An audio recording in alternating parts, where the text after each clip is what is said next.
आज हम एक ऐसी जगह पहुँचे हैं जहाँ पूरी तरीके से रुक्मणी को यहाँ से जो है जो लगातार जो चर्चा में जो मंदिर माना जाता है, क्योंकि यहाँ उस समय गौरी की जो पूजा करना कहीं रुक्मणी आया करती थी, तो कहीं न कहीं अगर देखा जाए तो श्री कृष्ण भगवान द्वारा यहाँ से रुक्मणी को ले जाया गया था। क्योंकि यहाँ के कुदरकोट और कुन्नरपुर कहा जाता है। यहाँ महाराज जी मेरे साथ हैं, मैं उनसे जानना चाहेंगे कि आखिर यहाँ का क्या इतिहास है और कैसे यहाँ से रुक्मणी को उस समय जिस तरीके से जो आज इतिहास जाना जाता है, तो लगातार मैं जानना चाहेंगे, क्योंकि यहाँ की जो पूरी तरीके से आज भी देश-विदेश में जो प्रशंसा होती है, क्योंकि यहाँ का एक ऐसा इतिहास है जो एक काफ़ी अलौकिक इतिहास माना जाता है। मैं जानना चाहेंगे कि आखिर यहाँ का क्या इतिहास रहा है महाराज? जी, ये जनपद औरैया में तहसील बिधूना कस्बा कुदरकोट पड़ता है। वर्तमान में कुदरकोट कहा जाता है और भूतकाल में पहले जो है कुन्नरपुर नगरी के नाम से ये जानी जाती थी।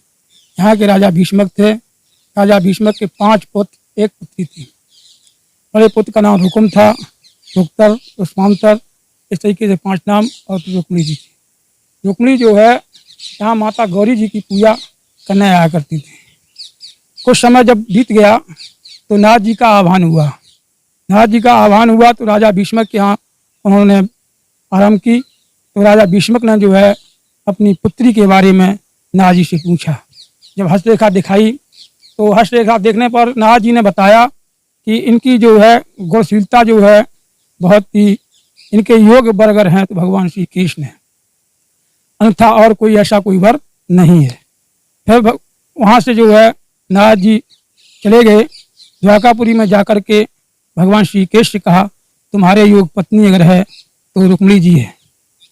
भगवान श्री कृष्ण ने वहाँ प्रण कर लिया कि मैं शादी करूँगी तो रुक्मिणी के साथ करूँगी, और इधर रुक्मिणी प्रण किया तो शादी करूँगा तो मैं भगवान श्री कृष्ण के साथ ही करूँगा, अन्यथा किसी को नहीं। ये समय बीतता रहा। इधर जो है उनका भाई रुकुम जो था उन्होंने अपने सगे साले शिशुपाल के साथ संबंध तय कर दिया। जब रुक्मिणी को ये मालूम हुआ तो उन्होंने अन्न सब त्याग कर करके कठोर तपस्या की और भगवान को लिए उन्होंने अपने पुरोहित द्वारा एक पाती लिख कर भेजी। पाती में विशेष रूप से अपनी बातें लिख दी। तो यहाँ से पुरोहित जब लेकर चले तो उन्होंने अपने घर पहुँचे। घर जाकर उन्होंने पंडितानी से कहा कि हमारे द्वारकापुरी ये पाती लेकर जाना है।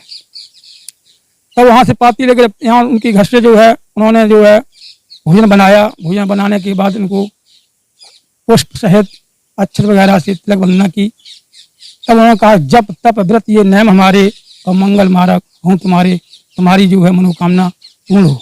और यहाँ से पुरोहित चल दिए। चलते चलते में समय हुआ, शाम जब हो गई तो एक बगीचा मिला। उस बगीचे में उन्होंने प्रस्थान किया।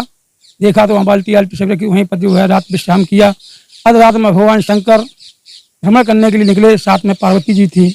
उन्होंने देखा तो उन्होंने पार्वती जी से कहा कि ये द्वारकापुरी रुक्मिणी जी की पाती लेकर जा रहा है, ये कैसे पहुँचेगा।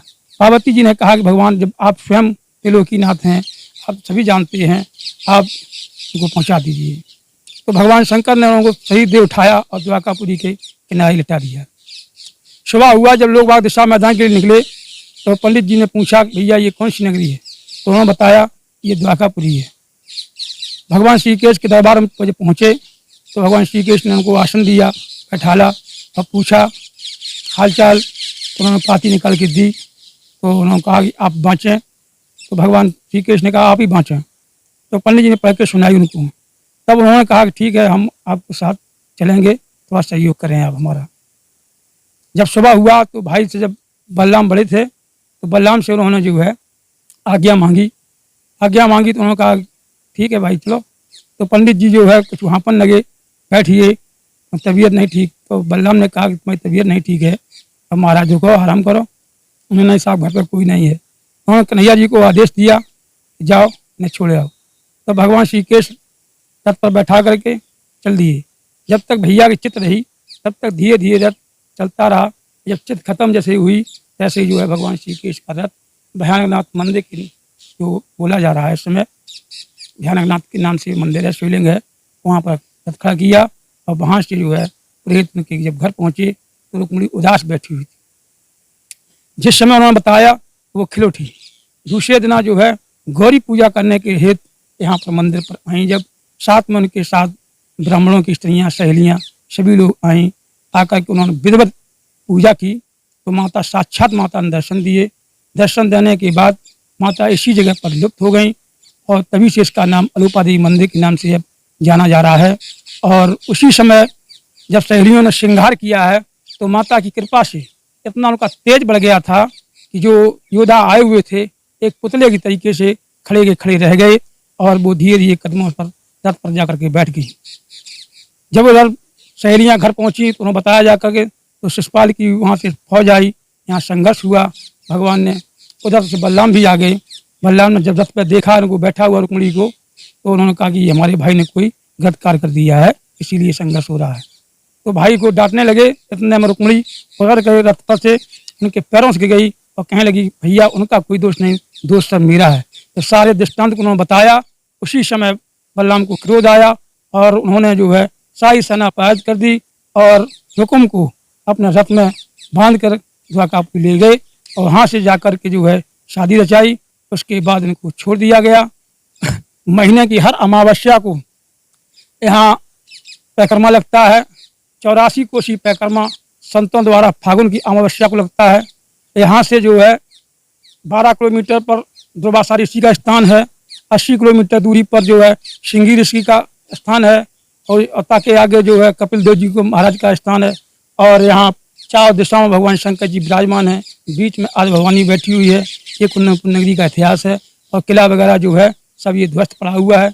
और यहाँ पर किसी सरकार ने आज दिन तक कोई महत्व नहीं किया, ना कोई नजर डाली, तो आज इस स्थान की जो है गरिमा बढ़ जाती है। अच्छा महाराज जी, कहीं ना कहीं देखा जाए तो काफ़ी एक ऐतिहासिक ये जो स्थान जो माना जाता है। यहाँ बताया जा रहा है कि यहाँ युद्ध के समय यहाँ कई हाथियों से के द्वारा यहाँ जो यहाँ के लोग थे उन पर जनता पर जो दाएं चला दी गई थी।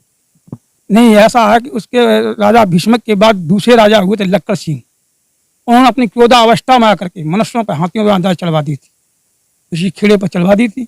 जो भी मनुष्य आता था उसको लड़वा देते थे, हाथियों से कुचवा देते थे। ये राजा दूसरे हुए थे। अच्छा महाराज जी, एक यहाँ जिस तरीके से देखा जाए रूपा देवी का जो मंदिर माना जा रहा है इस समय, तो यहाँ बताया जा रहा था रुक्मिणी यहाँ से जो है कहीं कन्नौज के लिए स्नान करने जाती थी सुरंग। यहाँ से सुरंग थी, यहाँ से कन्नौज तक ये सुरंग है, ये बंद है। सारी चीजें ये बंद है, ध्वस्त है। सरकार की नजर पड़े तो आज भी खुल सकती है। उसकी विशेष गहराई नहीं है ज़्यादा। यहाँ से मुश्किल से 15-20 फुट गहराई पे जो है उसका गेट है। अब जहाँ एक खेत बन गए हैं तो ये जगह निश्चित नहीं है किस जगह पर गेट था। अच्छा महाराज जी, देखा जाए तो लगातार यहाँ जिस तरीके से देखा जाए महाभारत काल में जिस तरीके से यहाँ का जो इतिहास रहा है, तो कहीं ना कहीं जो पुराना है जो ऐतिहासिक मंदिर माना जाता है, आखिर क्या वजह है जो पुरातत्व विभाग इस पर कोई नजर नहीं, जिससे कोई भी यहाँ मंदिर का कोई भी निर्माण विकास कार्य नहीं कराया जा रहा? यहाँ मैंने हर प्रशासन से लेकर के हर नेता से ये कहा, आज दिन तक किसी की नज़र यहाँ नहीं पड़ी है। और ये जो विकास हुआ है सब हमारे भक्तों द्वारा जो है हम यहाँ रह रहे हैं, तो जो भी पैसा खर्च होता है उसके द्वारा सारा ये विकास कराया। ये तो बिल्कुल खंडेल हो चुका था। ये तो माता की कृपा है।